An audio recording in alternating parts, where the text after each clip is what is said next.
Mukunda jewellers మొట్టమొదటి factory outlet ఇప్పుడు కూకట్పల్లి, కొత్తపేట్, సోమాజిగూడ మరియు ఖమ్మంలో. నమస్తే వంశీకృష్ణ గారు. నమస్కారం మేడం. హోంవర్క్ చిన్నపిల్లల విషయానికి వస్తే స్టూడెంట్స్ ఎవరైనా సరే హోంవర్క్ చేయించే ప్రాసెస్లో చాలా ఎక్కువ ఇబ్బందులు పడుతూ ఉంటుంటారు. హోంవర్క్ ఇంపాక్ట్ పిల్లలకి ఏ విధంగా పడుతూ ఉంటుంది అంటారు? హోంవర్క్ అనేది వాళ్ళ స్టడీస్కి ఏ విధంగా బెనిఫిట్ ఇస్తుంది అంటారు? అసలు చాలామంది స్టూడెంట్స్ అంటే పేరెంట్స్కి కూడా ఇది ఒక టాస్క్ అనమాట. అంటే పిల్లల దగ్గర హోంవర్క్ చేయించాలి, స్కూల్లో రాసిచ్చిన డైరీని చెక్ చేయాలి, ఈ టాస్క్ చేయించాలంటే పేరెంట్స్ ఇబ్బందిగా ఫీల్ అవుతారు. అలాగని స్టూడెంట్స్ ఏమైనా హ్యాపీగా చేస్తారంటే కొంతమంది హ్యాపీగా చేస్తారు, కొంతమంది దాన్ని కూడా ఒక బర్డెన్గా ఫీల్ అవుతారు. చాలామంది విద్యార్థులకి అసలు హోంవర్క్ అంటే ఎలా ఉంటుందంటే, మేము ఇంటికి వెళ్ళిన తర్వాత ఖాళీగా ఉండకుండా టీచర్స్ మాకు ఇది ఒక టాస్క్ ఇస్తున్నారు, దీన్ని చేయాలి అనుకుంటారు. కానీ అసలు హోంవర్క్ చేస్తే ఎన్ని రకాల బెనిఫిట్స్ ఉంటాయో తెలిస్తే ప్రతి ఒక్కరు కూడా హోంవర్క్ వాళ్ళంతటా వాళ్ళే చేస్తారు. ఇదే బెనిఫిట్స్ ఒకవేళ పిల్లలు చూడలేనట్లయితే పేరెంట్స్ చూసి ఈ బెనిఫిట్స్ని మీ పిల్లలకి చెప్పండి. నేను జస్ట్ టాప్ 5 బెనిఫిట్స్ చెప్తాను మేడం. ఆ 5 బెనిఫిట్స్ని మీరు ఫాలో అయినట్లయితే వాళ్ళకి అప్పుడు హోంవర్క్ చేయాలని ఆ ఇంట్రెస్ట్ పెరుగుతుంది. ఫస్ట్ హోంవర్క్ ఎందుకు ఇస్తారంటే పిల్లలకి ప్రాక్టీస్ కోసం ఇస్తారు. ఇప్పుడు ఫస్ట్ ఏ చిల్డ్రన్ అయినా, ఏ విద్యార్థి అయినా కూడా స్కూల్కి వెళ్ళిన తర్వాత ఏం నేర్చుకోవాలంటే 4 ముఖ్యమైన స్కిల్స్ నేర్చుకోవాలి. అది LSRW అంటారు. అంటే లిజనింగ్, స్పీకింగ్, రీడింగ్, రైటింగ్. మనకు మెజారిటీగా హోంవర్క్లు ఏమొస్తాయంటే రీడింగ్, రైటింగ్ ఎక్కువ వస్తుంటాయి అనమాట.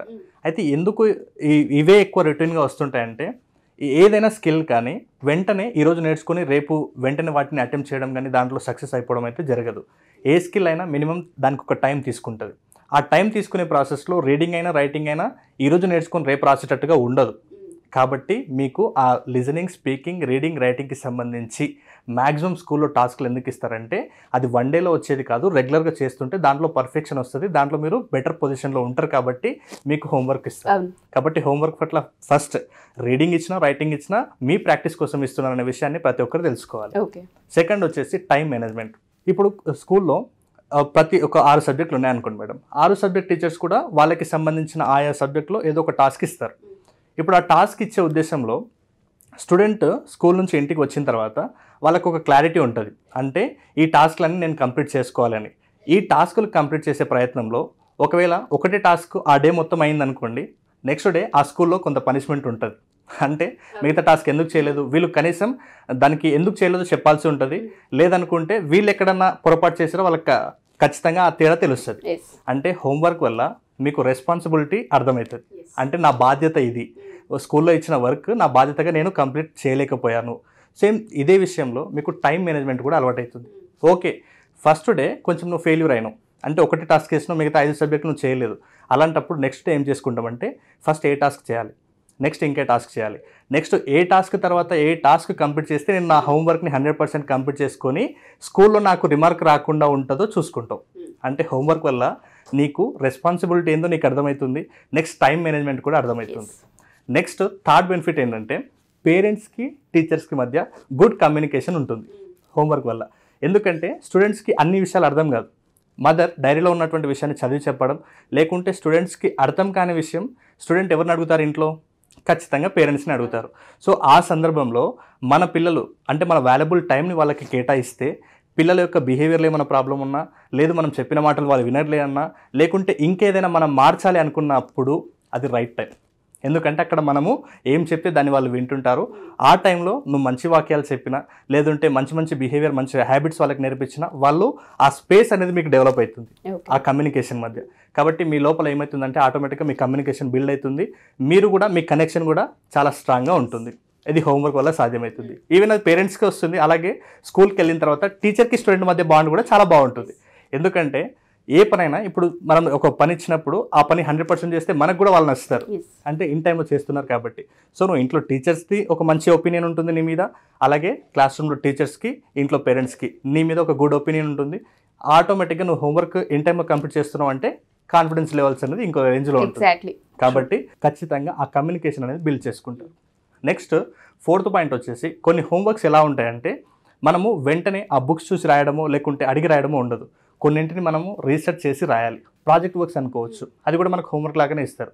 ఫర్ ఎగ్జాంపుల్ గాంధీ గురించి రాయండనో, లేకుంటే వివేకానంద గురించి రాయండనో, లేదంటే ఆ వరి ఎలా పండుతుందో ఒకసారి కనుక్కొని రాయండనో ఇలాంటివి కొన్ని టాస్క్లు ఈ మధ్యకాలంలో చాలా ఇస్తున్నారు. ఇన్ఫర్మేషన్ ఎదుగుతాం అక్కడ మనం. అప్పుడు పిల్లలు ఏం చేస్తున్నారంటే ఫస్ట్ పేరెంట్స్ దగ్గర వచ్చి అడుగుతారు, లేదు అంటే ఆ రంగంలో ఎక్స్పర్ట్స్ ఉన్న వాళ్ళ దగ్గరికి వెళ్ళి వీళ్ళు కమ్యూనికేట్ చేస్తుంటారు, అవును, లేదంటే గూగుల్లో సెర్చ్ చేస్తుంటారు.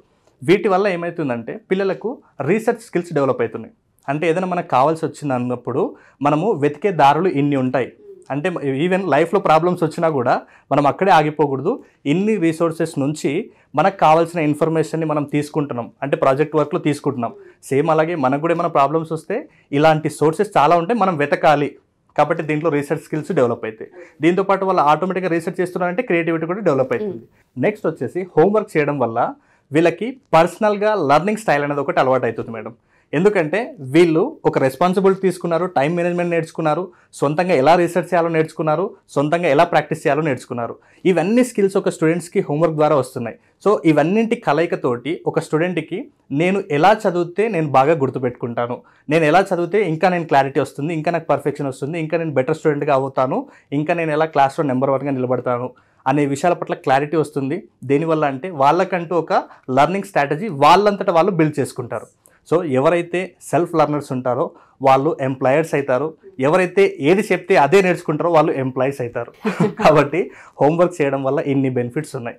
కాబట్టి ఏ ఒక్కరు కూడా హోంవర్క్ని నెగ్లెక్ట్ చేయకండి, పేరెంట్స్ని మరీ ఇబ్బంది పెట్టకండి.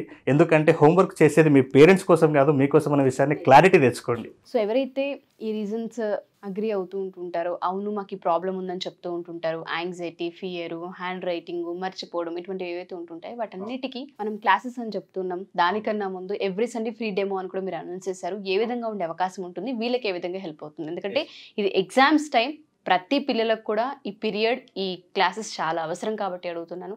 సో ఒకసారి దీని డీటెయిల్స్. ఇప్పుడు మనం ఒక ప్లేస్ నుంచి ఇంకొక ప్లేస్కి పోవాలంటే నడుచుకుంటూ పోవచ్చు, సైకిల్ నుంచి పోవచ్చు, బైక్ మీద పోవచ్చు, బస్ పోవచ్చు, ఇంకా బెటర్ వే ఫ్లైట్ ఎక్కి కూడా పోవచ్చు. అయితే చాలామంది విద్యార్థులకు ఇలాంటి అవకాశాలు ఉన్నాయి.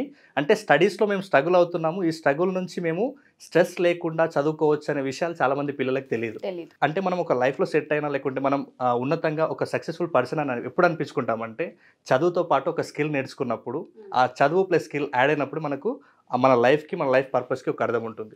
కాబట్టి చాలామంది ఓన్లీ చదవడం మీదనే ఫోకస్ చేసి మిగతా స్కిల్స్ కూడా తీసుకుంటలేరు, మిగతా స్కిల్ నేర్చుకుంటలేరు. సో వీళ్ళందరి కోసం ఇలాంటి స్కిల్స్ ఉంటాయని తెలియదు ఫస్ట్. కాబట్టి మీ అందరి కోసం నేను ఏం చేస్తున్నానంటే ప్రతి సండే కూడా ఒక అవేర్నెస్ ప్రోగ్రామ్. అసలు స్టడీస్ చదవాలంటే ఎలాంటి మెథడ్స్ ఉంటాయి, ఏ మెథడ్స్ ద్వారా చదివితే మనకి ఈజీ గుర్తుంటుంది, చదవడం ఒక్కటైనా మళ్ళీ రివిజన్ కూడా ఎలాంటి మెథడ్ నుంచి చేసుకోవాలి, హ్యాండ్ రైటింగ్ ఇంప్రూవ్ చేసుకోవాలంటే ఎలాంటి టిప్స్ పాటించాలి, ఇలా కంప్లీట్గా ఒక స్టూడెంట్కి సంబంధించినటువంటి బ్లూ ప్రింట్ నేను ఒక ప్రతి స్టూడెంట్ కూడా అందించాలనేది నా లక్ష్యం. కాబట్టి ఎవరు కూడా స్ట్రెస్కి, డిప్రెషన్కి గురవ్వకుండా, ప్రతి ఒక్క స్టూడెంట్ కూడా స్ట్రెస్ లేకుండా చదువుని ఒక ఆటలా సాగించి అద్భుతమైన రిజల్ట్ తీసుకోవాలనే ఉద్దేశం మీద నేను ప్రతి సండే కూడా అవేర్నెస్ ప్రోగ్రామ్ని కండక్ట్ చేస్తున్నాను మేడం. సో ఆసక్తి కలిగిన వాళ్ళు స్క్రీన్ మీద కనబడుతున్న నెంబర్కి కాలర్ మెసేజ్ చేసి సీట్ని రిజిస్ట్రేషన్ చేసుకుంటే వాళ్ళకి సెపరేట్గా మనం జూమ్ లింక్ పంపించి క్లాసెస్ని అటెండ్ చేయొచ్చు. సో పేరెంట్స్ ఎవరైతే మా ఈ వీడియో చూస్తూ ఉన్నారో, పిల్లలకి లైఫ్లో మీరు ఇచ్చే అతిపెద్ద గిఫ్ట్ ఏదైనా ఉంది అంటే మెమరీ పవర్కి సంబంధించిన క్లాసెస్, టెక్నిక్స్ అండ్ దాంతోపాటు హ్యాండ్ రైటింగ్కి సంబంధించిన స్కిల్ని ఏ విధంగా ఇంప్రూవ్ చేసుకోవాలన్న వాటిపైన వంశీ గారి క్లాసెస్ మీకు చాలా పెద్ద ఇంపాక్ట్ని, అవేర్నెస్ని క్రియేట్ చేస్తూ ఉంటుంటాయి. ఎస్పెషల్లీ ఇప్పుడు ఎగ్జామ్స్ టైం కాబట్టి ఈ టైంలో చాలామందికి అవసరం ఈ క్లాసెస్. దయచేసి ఎవరైనా ఉండి అటెండ్ చేయించాలనుకుంటే ప్రతి ఒక్కరు మీరు ఎంక్వైరీ చేయొచ్చు. వంశీ గారి క్లాసెస్ చాలా బాగుండే అవకాశం ఉంటుంది. అండ్ దాంతోపాటు మీరు ఒకసారి డెమో క్లాసెస్కి అటెండ్ అవ్వాలి, ఒకసారి చూద్దాం, ఎక్స్పీరియన్స్ చేయాలనుకున్నా ఎవ్రీ సండే క్లాసెస్ ఉంటే ఈ సండే కూడా క్లాస్ ఉండబోతుంది. కింద స్క్రోల్ అవుతున్న కాంటాక్ట్ నెంబర్ని కాంటాక్ట్ చేస్తే మీకు డీటెయిల్స్ ఇచ్చే అవకాశం ఉంటుంది. థ్యాంక్ యూ వంశీ గారు, థ్యాంక్ యూ సో మచ్.